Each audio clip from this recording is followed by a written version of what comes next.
Cars is the most beautiful racetrack in America, hands down. Good afternoon, ladies and gentlemen. I welcome you to the breeding stock sale. Book one. Good to have you back with us.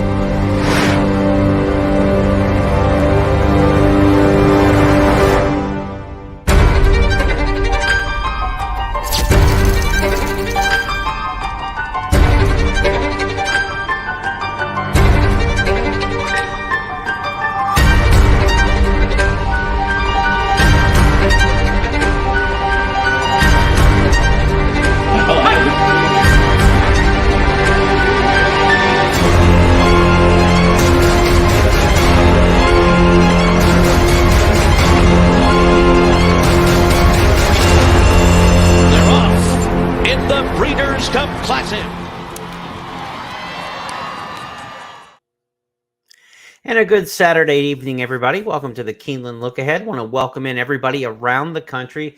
Those of you in Lexington are probably going to be watching this one on the on-demand service. I know Kentucky and Mississippi State are in the second quarter as we go live and stream this evening. So good luck to the Wildcats. For those of you folks in Lexington who are following the football, maybe you'll tune in later or tomorrow morning before the races as we get set for a Sunday card at Keeneland. First post 1 o'clock on Sunday should be fantastic weather once again. Temps right around 70 degrees, sunny skies. We could not have mail ordered this weather any better for this fall meet to this point. So knock on wood that it continues, but we get through week 2 pretty much unscathed in terms of weather. Just a fantastic weekend.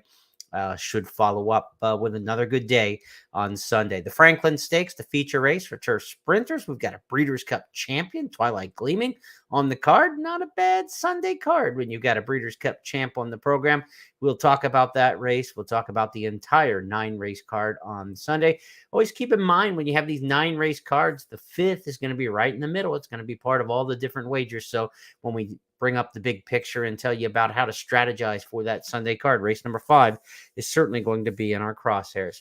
Hope you enjoyed the racing today. Another good day in the handicapping annals here. A 5-win day for yours truly here in the Handicapper Selectors Box. We talked about 2 possible horses to beat as favorites late in the day as our key plays in last night's podcast. We beat both of them, and we had the right horse beating them on both occasions in the 6th and the 9th. We got to the final leg with a chance to take down the late pick 5 on a straight ticket, 4 consecutive winners on top. We had Beverly Park in the nightcap, the winningest horse this year. Beverly Park ran a good race, 4 wide throughout, just gave way in the final 100 yards or so and ended up running a good third. So we didn't sweep the late pick 5 on a 50-cent straight ticket, but we got darn close. And for the last 30 races, the last 3 days, 17 winners on top. It's been a really good run. $153 in mutuals from those 30 races. So it would have took $60 to bet. You got $153 back. So more than double, close to triple your money. Let's knock on wood that we keep this roll going. It's been a really good day. Good day in sports, too. I said I used up all my mojo last night. Sooners got back on the win scale today, my alma mater, and the Phillies knocked the Braves out of the NLDS and now head to the NLCS. So I'm having a good sports day. Let's keep it going for the rest of the weekend.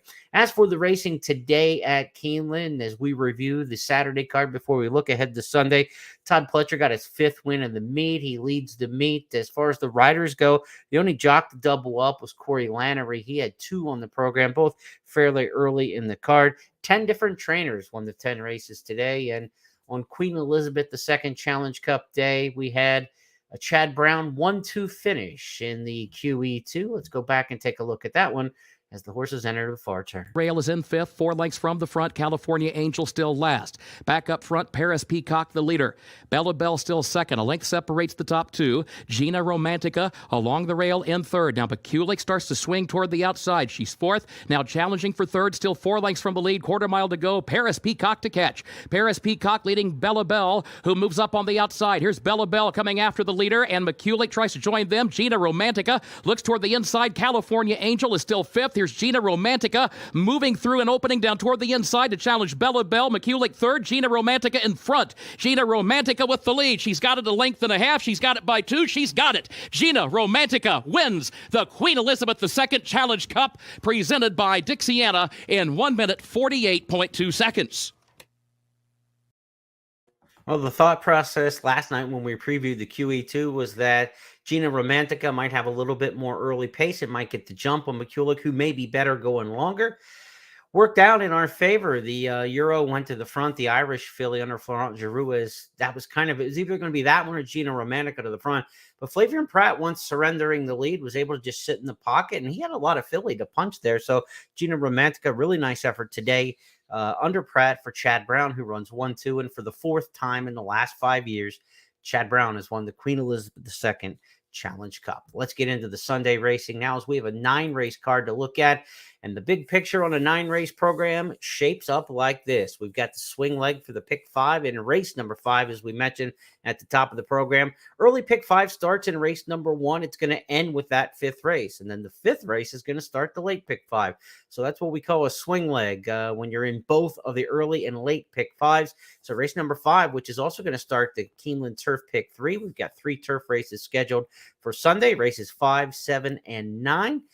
Race number 5 is going to be pretty critical. And as you see in my key plays of the day, R5, race 5 is part of that. So I like when there's a really important race and I've got an angle I like or a horse that I like. So interesting day of playing could be in store. Early pick 4 is going to start in the 2nd. That'll run races 2 through 5. Pick 6, no carryover, starts in race number 4.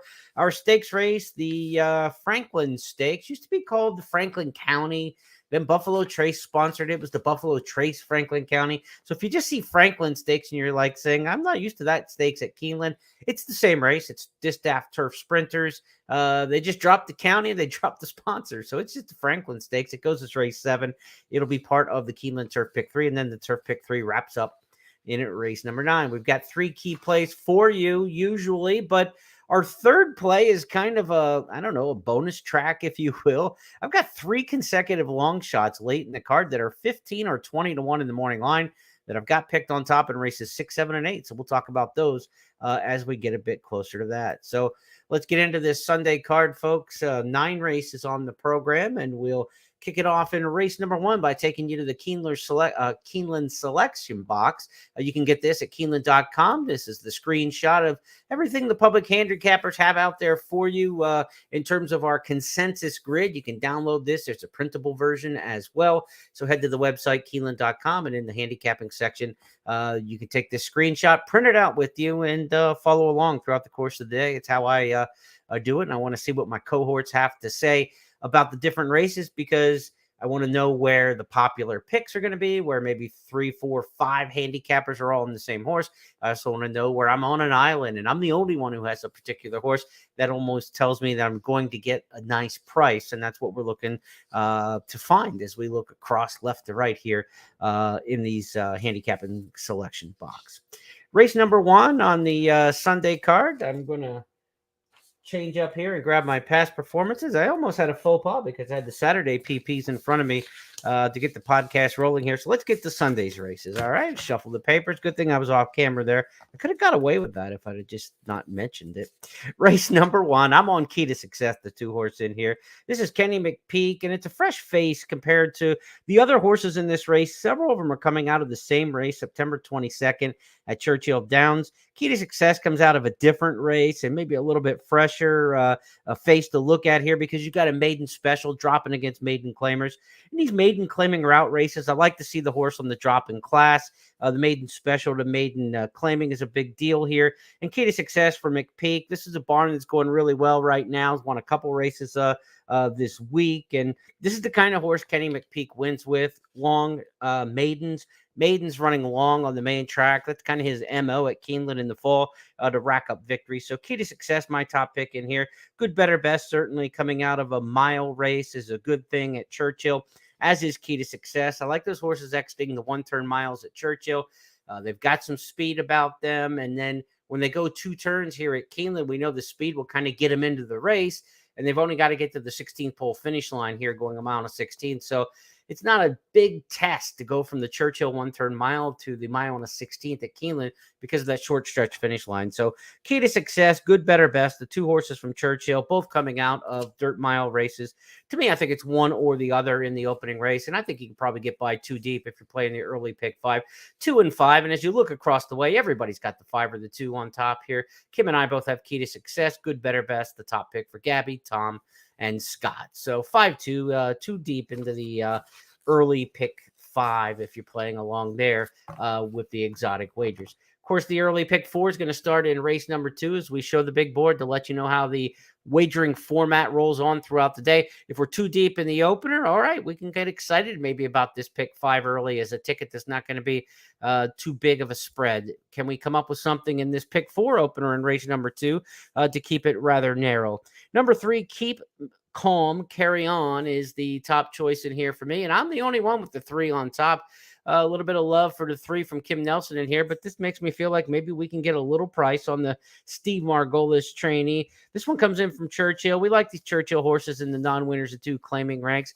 Right Tone is an 8-5 morning line shot in here that, I think this is one that can get beat. I've been chasing some Joe Sharp horses for the last couple days to absolutely no avail. Barn not going that great right now. Right Tone does take the drop in class from a Lounce race down to the claiming non-winners of 2. But if Right Tone's going to win this at 8-5 in the morning line, you can do it without me. I mean, I'd be fine taking a shot against. There's respect there for the horse, but the connections aren't going great right now. And as you look across, Kim's got the 5 on top, but everybody else is kind of using the 5 on the underneath spots, looking for different horses to win. We've got top picks here for the 2, the 3, the 4, the 5, and the 6. So 5 different horses picked on top by the 5 different public handicappers in just a 7-horse field. This tells you it's a completely wide open race. Keep Calm, Carry On for me, though. The reason I like this horse on top is an angle that I like, not just at Keeneland, but in any handicapping situation. And you can put this in your arsenal, if you will, of handicapping. This is a non-winners of 2 lifetime claimer, which means all the horses could have 1 win, but not 2. So if you all have 1 win, who has the best win? You've got 1 victory in your resume. Who won for the best race? And if you go back, Keep Calm, Carry On won a Saratoga maiden special weight last summer. And to me, that's the strongest win on the resume for any of these horses. Could any of these other horses win a Saratoga maiden special? To me, the answer is probably no. And so that's why I like this horse in a non-winners of 2 lifetime spot. Keep Calm, Carry On in a race that looks kind of wide open to everybody else. 5 different horses picked on top. If we could be gutsy and single in here, and I have no problem taking a shot like that. If Keep Calm, Carry On gets the victory in this spot, we're going to separate ourselves from everybody else in the early pick 5 and, of course, starting leg of the pick 4. So if I don't use the difference here is if I don't just single Keep Calm, Carry On, the rest of them kind of look the same to me, right? There's no separation. So instead of going by a 1 factor when you figure out how much this ticket's going to cost, all of a sudden in a 7-horse field, you're up to 4, 5, 6, 7 times. I just don't want to get into that. So you're either going to, for me, the way I look at this race, you're either going to single the horse you like, or it might not be a day to play the early or late pick 5, because in a 7-horse field going 5 deep, it's just going to water your ticket down and make it so expensive. For what? Because in this race, in a 7-horse field, you're probably not going to get a big price no matter who wins. So it's probably not worth the risk going 4 or 5 deep in there, even though the race looks like a toss-em. So you either single in there with the horse you like. In my case, it's the 3, Keep Calm, Carry On. Or you bypass the pick 4 and the pick 5, and you try to hit some other wagers throughout the card. Let's look at our big picture and the races that, that we're looking at here early in the program. Race number 3 is my first key play because I think there's a big favorite in here that we've got a chance to beat. Again, 8-5 favorite in race number 2, I think can go down. Masai Warrior is going to be probably 3-5 in this race in race number 3. And I think we can beat Masai Warrior. This is the horse for trainer Brad Cox, dropping from maiden special to the maiden 50. But Masai Warrior has been beaten at 6-5, 2-1, and 9-5 in the last 3 starts. Just finds a way to lose at the end. This is a 1 1/8 race, not screaming for any more distance. And one thing I'm a little concerned here, I don't know how to read this, but Masai Warrior was entered Wednesday in a 30,000 maiden claimer and looked like a 2-5 shot to win the race. Now they come back and they run for 50 on Sunday after scratching. That could be a positive confidence move that they think this is a spot they can win. But I think they maybe just, maybe thought the mile and an eighth might be easier in the condition book and there wouldn't be much in here. I don't know, but I think it came up a little stronger than maybe anticipated because number 2, Grand Jury, can run a little bit. This is a horse who was second at Indiana Grand in the debut, third in the second career start. Those were maiden special weight races there. By Candy Ride, a sire who's had some success with mile and an eighth horses here at Keeneland. Candy Ride, the sire, has had 3 different stakes winners at a mile and an eighth at Keeneland. Stakes winners at a mile and an eighth. So do I think Candy Ride can get a mile and an eighth horse in a maiden race? I sure do.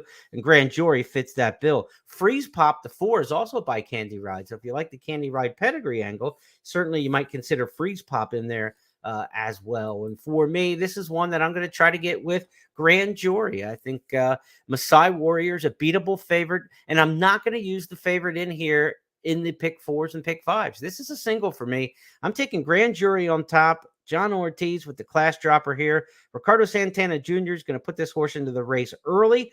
The mile and an eighth maiden races have been dominated by speed horses.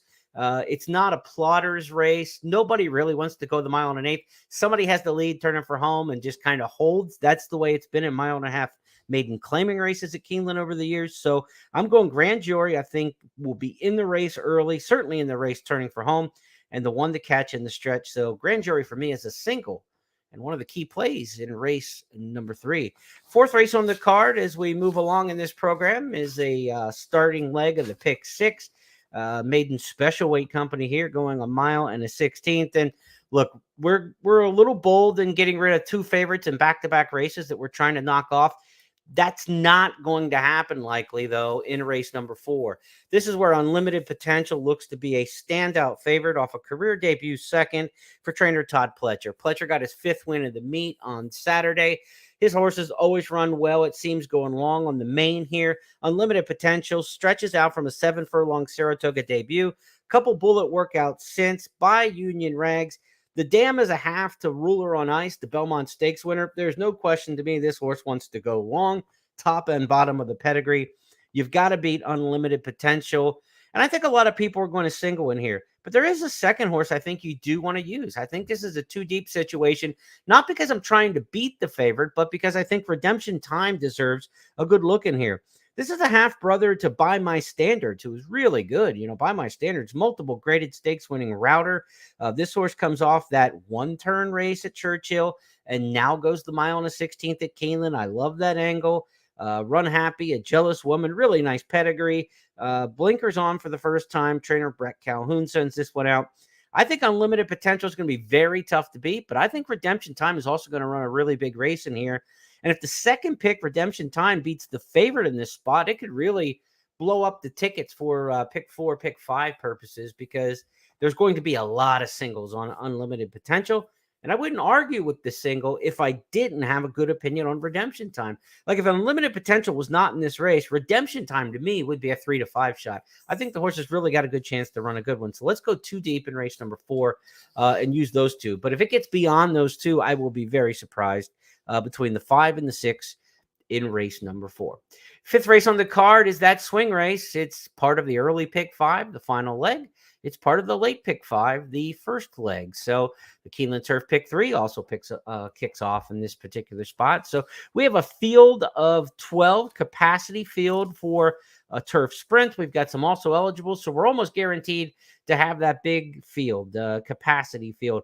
And when we have a capacity field in turf sprints at Keeneland, one of my favorite angles in many, many years, and those who have followed my writings and the blogs and things like that know this, the power post in these turf sprint races are posts 3, 4, and 5 when you have a big field. Posts 1 and 2 rarely win. You get squeezed. It's tough down there. The outside posts are disadvantaged. 3, 4, and 5, if you've got horses in those posts, they account for an inordinate percentage of victories, and they do it at big prices. I mean, there is a strong line of success in posts 3, 4, and 5.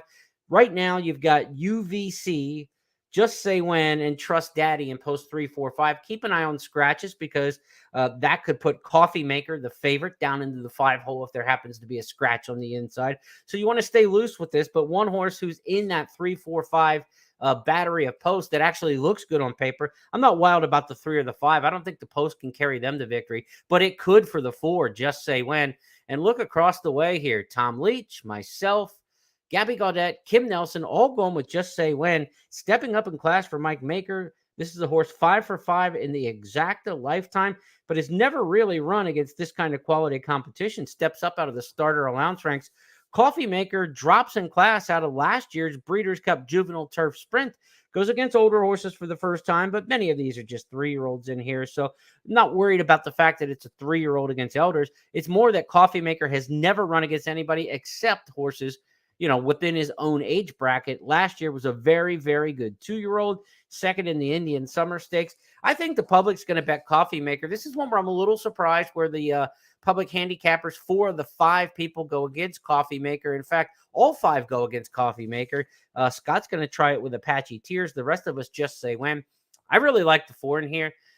This probably tells me I'm not going to get the price that I thought upsetting Coffee Maker, but I'm confident. I feel good about this one. So Just Say When, the top choice in here, is going to be one of my key plays, knocking off Coffee Maker in race number 5. For me, it's a single in the pick 4 and the pick 5. So look, we're not looking at a very heavy ticket. When we started to talk about the early pick 5, too deep in the opener, it was, well, do you want to spread in the race number 2 or do you just want to single down? I'm taking Grand Jury as a single in the 3rd. I'm too deep in the 4th, and I'm singling in the 5th. So I've only got 4 combinations in this. I've got 2 singles and 2 doubles other than race number 2. This could be a 4 combination ticket that you just try to hammer for $2 a piece and single keep calm carry on in race 2. Or do we spread your wings and try to take maybe, more horses in the second race? That's kind of what you have to decide. I think there's enough shorter type prices into this sequence that I still don't think you want to go very deep. So for me, let's go 2 by 1 by 1 by 2 by 1. It's going to be a very limited ticket. Only 4 combinations, $2 for each 50-cent play in the early pick 5. As for intra race, I think Switcher's going to run a really good one in here from off the pace. In the 2 turf sprints of this horse's career, rallied big time to finish 3rd. I think there's going to be plenty of pace in this race. Let's take Just Say When on top, but try to get Switzer underneath at a nice price for the exacta. You see, nobody else mentioned Switzer in the top 3, so we're probably going to get a decent number on that one. Good, straight, solid exacta play, 410 intra race for me in race number 5. And that swing race in the pick 5, we've got a chance for that power post to get us over the top, I think, and put the 4 in the winner's circle. Let's go to the 6th race on the program for Sunday on a 9-race card. That means the late pick 4 is going to start in race number 6. And this is the first of 3 consecutive long shots I've got in the morning line. As we go to the big board and show you the picks here in race number 6, I'm on the 9, the Roan Runner. The Roan Runner, nobody else has picked in the top 3 anywhere. So that tells me I think I'm going to get the price that I'm looking for. This is the first-time starter that John Velasquez is going to take the mount on. 7 furlongs. This horse is by Breeders' Cup Dirt Mile winner Liam's Map. Obviously, a good performer over the track and a decent sire over the track here at Keeneland. And out of an Into Mischief mare, I think on the dam side, we're looking at a mare who debuted a maiden winner here back in 2017 in her second career start, was a maiden winner here going this 7 furlong distance. So the dam one here going 7 furlongs in her second career start on the dirt at Keeneland, right at this same distance. She's an into Mischief mare who's the top 7 furlong sire here at Keeneland. You got Liam's Map on top. This is strictly a pedigree play for me. And I think it's interesting that John Velasquez takes the mount here for Joe Sharp. He does not ride for Joe Sharp very often. We said the Sharp horses haven't been blowing it out of the water at the meet, but maybe we can get this one home. There's a couple horses in here that I'm not sure what we're going to get out of them. The 4 Julia Shining. This is a full sister to Malathot. And of course, Malathot is a Keeneland machine, right? Malathot won the Ashland, the Double Dog Dare, and then just a week or 2 ago last week on opening weekend, took down the big race, the Spinster Stakes a week ago Sunday. So, a half sister to Malathot tells you that Julia Shining has every reason in the world, or a full sister to Malathot, I should say, has every reason in the world to like the track here on pedigree. But you're going to get a much shorter price on this one. And the works are just, they're okay. She doesn't look like a superstar in the morning, and I think she'll get overbet in here. So while I have some respect for Julia Shining, I'd rather take the shot with the Roan Runner, working a little sharper, same kind of pedigree to perhaps love it here at Keeneland. I like John Velasquez riding here on the Roan Runner, so I'll take my shot in race number 6. And go against the 4 in here, Julia Shining. Penny Arcade, the 1, is probably way too high in the morning line at 15-1. Another with a good pedigree here. Penny Arcade is by Curlin. Of course, they all run here at Keeneland. And the Dam was 3 for 3 to start her career, including winning the Golden Rod at Churchill for Wayne Catalano back in the day. So this is a very good pedigree. It's a win early pedigree. Penny Arcade, down on the rail, the works aren't blazing, but there were a couple decent ones at Ellis this summer. I think Penny Arcade's going to run well in here. I think it will be well far below what that morning line offering is. So the Roan Runner, Julia Shining, Penny Arcade, I would use all 3 to start the late pick 4, but certainly the horse and a usable horse is with this ring on the outside of the 12 as well. So you could even discuss going 4 deep to me, and I wouldn't argue with you in race number 6, but heavy lean to the first-time starters in here. I'm not wild about the horses who have races on their resume. I'm taking all the rookies here in race number 6, but you could go 4 deep, 9, 4, 1, and 12 to kick off the late pick 4. And again, the Roan Runner, big price in the morning line, 15-1. So I'm not scared off of those kind of prices, as you know, following the picks this week. Next up on the program is race number 7, and the 7th race on the card is our only stakes on the program. It's the Franklin County Grade 3, $300,000. Franklin County includes the Breeders' Cup Juvenile Turf Sprint winner from a year ago. Let's reintroduce you to Twilight Gleaming. It is Twilight Gleaming and One-Timer, and the two of them are right together up front. Averly Jane has to come from off the pace. She's 2.5 lengths behind. On the inside is Twilight Jet. Coffee Maker is next, and they're coming to the top of the stretch. One-Timer on the outside of Twilight Gleaming. These two with Twilight Gleaming in front. One-Timer on the outside, trying to come up the fence is Hierarchy with a late bid. In the center, Coffee Maker is coming too. Dairy Name from the back of the pack is flying. Here's the wire. It's Twilight Gleaming. Twilight Gleaming has done it. Go Bears, go a second. It's a blanket finish for third in 56.24. Since that signature win, Twilight Gleaming's come back to have a good 3-year-old campaign. He's got a win at Churchill in the Mamselle, was second here in the Palisades back in the spring meet, and last out won the Daisy Cutter Stakes at Del Mar in a good race, beating Legs Galore. That was a race that was hotly contested on the front end. So we know Twilight Gleaming is super fast. To get in front of Legs Galore and outrun that horse on her home track out at Del Mar was a really impressive performance last time. She is going to go fast, and she is going to be very tough to beat, Twilight Gleaming. But you've got Caravel in here, who's exceptionally fast. You've got Creative Credit in here, who's exceptionally fast. This is a fast group of turf sprinters in Stakes Company. LZ on the outside is very fast early, and she's going to have to absolutely book it from the 12 hole to get involved in this race and not lose too much turn into the only too much ground into the only turn. So I expect this race to go exceptionally fast, and I like a power post runner from just off the pace to pull the upset. The name here is Q Robin Dorada, and Q Robin Dorada, the 3. I'm completely on an island with this one. Nobody even mentions anywhere in the top 3. It's a cutback in distance, but I'm looking for an inside rally here with a fast pace. Just freaked last time going 7 furlongs at 18-1. So if you're afraid of a price on this one again, she scoffed at that notion last time out at Kentucky Downs at 18-1. I think she's the now horse in form. I love the post draw here. Again, 3, 4, 5 are great posts. She's not going to come from the clouds, but if she can leave and kind of tuck in on the hedge, save some ground under Joe Talamo. We saw Talamo with a rail rally for us earlier this week. Same kind of ride we're looking for. I think Q Robin Dorada can be an upset winner here, but there's a ton of respect for Twilight Gleaming. I think she's an outstanding turf sprint filly. And as far as the closers go, Change of Control from off the pace was the winner of this race last year. I think she's an absolute use. I think you definitely want to have a Change of Control in there. So for me, I've got a long shot price that I like. I have 2 other horses that I really respect in here. So I'm going to try to hook up the winner, I hope, Q Robin Dorada with a win bet, and then exact the boxes in case my top pick runs second. Exact the boxes with Twilight Gleaming and with Change of Control. So the way we line this up, it's a win bet on the 3, and it's an exact the box 3-6 and an exact the box 3-10. I do think this is a 3-deep race if you're playing the multi-race wagers. 6 and 10 make a lot of sense, and they'll probably 6 will make a lot of sense on the tote. The 10 will get backed as well. I'm not into Caravel in this particular spot. I didn't like the last race in the Presque Isle Masters.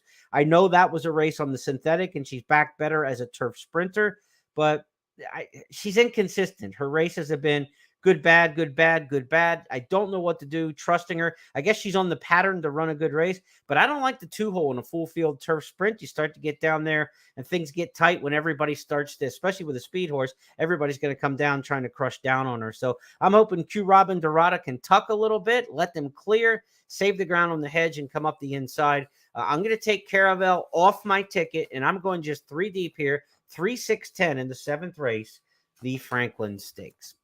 Let's move on to race number 8 on the card. It's an allowance, second level allowance race here. Non-winners of 2 other than the N2X, if you see it in the past performance. Uber Kirk is a horse who came from off the pace to win last time out for Kenny McPeak, but Uber Kirk is 0 for 7 at Keeneland lifetime. 5 of those races have been second and third place finishes. Seems to come from off the pace, but come up a little bit short. And that's kind of the MO in the dirt sprints here at Keeneland. You know, off the pace is not necessarily the best tactic, but in this race, there is a good amount of speed. Hidden Scroll down on the rails going to come out of there. Spankster's going to run early. We've got some other speed in here, perhaps. But I think No Shirt, No Shoes towards the outside is one who's got a little pace versatility, a horse who might sit second or third in here, as he did back in October of last year at 6.5 furlongs, when just kind of sitting 2 lengths off the lead and pushed through with a 22-1 upset. Last time out, couldn't close at Prairie Meadows over the last few starts. That is a very speed-biased racetrack, so not easy to close at Prairie Meadows. Back to Keeneland, an upset winner here in the past. Why not take a shot in here? I think there's a chance that the speed comes back here. And I'm going to take my chances with No Shirt, No Shoes. And it's a Kenny Chesney song, I think. And with Tennessee, Rocky Top's big win tonight against Alabama. I don't know. Maybe the Kenny Chesney angle and Swami angle working for us with No Shirt, No Shoes. I know my Kentucky fans are going to hate me for that Tennessee reference. So I apologize in advance. Keep the hate mail behind. Let's go to the 9th race. It's the final on the card. This is the Keeneland Turf Pick 3 finale as well. It'll wrap up, of course, all the multi-race wagers for the day. This is one like we had today where the horse I like is on the also eligible list. I like Safine in here quite a bit. If Safine draws into the race, good debut at a turf mile, just missing down at Kentucky Downs. Going a mile on the grass, a war front with a Dynaformer on the bottom side. Should love the mile on a 16th here over the Keeneland turf. It will be an outside post position. The horse does have some tactical speed. There's not a lot in here that I love and embrace, and I do think there's enough speed that it might clear out a little bit and spread the field some. So the outside post may not be too disadvantageous. But Safine's got to draw into the race until we can even get excited about thinking about playing her. Now, Audaciousness, the 10 is the other horse that'll probably end up being my pick because the Safine's got to get in off the also eligible list. But Al Stall Jr.'s horses are running well here at the meet. Audaciousness comes off a good third place finish against a field that included Self-Confidence, who came back and ran here Friday. I think Audaciousness is the best of the horses who have run to this point in the main body of the field. I'd lean against the first-time starters here going a mile and a 16th on the turf first time out. I know Pletcher's got a first-time starter by Quality Road, a Juniper Marshmallow in here that certainly you respect anything he puts on the track first time out. Kim's got the 4 on top. Tom's got the 4 on top. But I prefer the horses with some experience in this particular spot. Words of Praise is another one in here who has run. Comes out of the same race as my top pick, Safine. So if you like Safine, you have to like Words of Praise coming out of the same race. But the farther they go, I think that Safine, based on that initial performance, might be a little bit stronger of the two. So we've got to kind of play it by ear, to be honest with you, in the last race. Let's see who gets in off the also eligible list. But for me, I think, that race at Kentucky Downs on September 13th, won by Sabalenka, looks pretty legit. So any of the alumni out of that race would be contenders in this spot. And again, I'm going to lean to the horses with experience over the first-time starters, going a mile and 16th on the turf for the first time. Be sure to check out the scratches and changes for race number 9 to give you a better feel of that one. They'll be available tomorrow morning, generally around 10 o'clock or so. We see those posted on the internet. Be sure to check with Gabby and Scott with Keeneland today at 11:30 a.m. Eastern. They'll give you a full preview of the day, Tom Leach's long shot pick of the day, the Clocker report, all those kind of things on the Keeneland Today program, 11:30 Eastern. Check it out on social media. And if you're in a local Lexington market, on the over-the-air television there as well. That's going to wrap up week number 2 of our Keeneland Look Aheads. I really appreciate you sitting in with me each night this week as we've taken a look at 5 racing cards. We'll be halfway through the meet at the completion of Sunday's program, so we've still got 2 more weeks to go, and then into Breeders' Cup week, so a lot of exciting things still to go at Keeneland. First post on Sunday, 1 o'clock. Good luck, everybody. We'll talk to you on Tuesday night when we look ahead to Wednesday.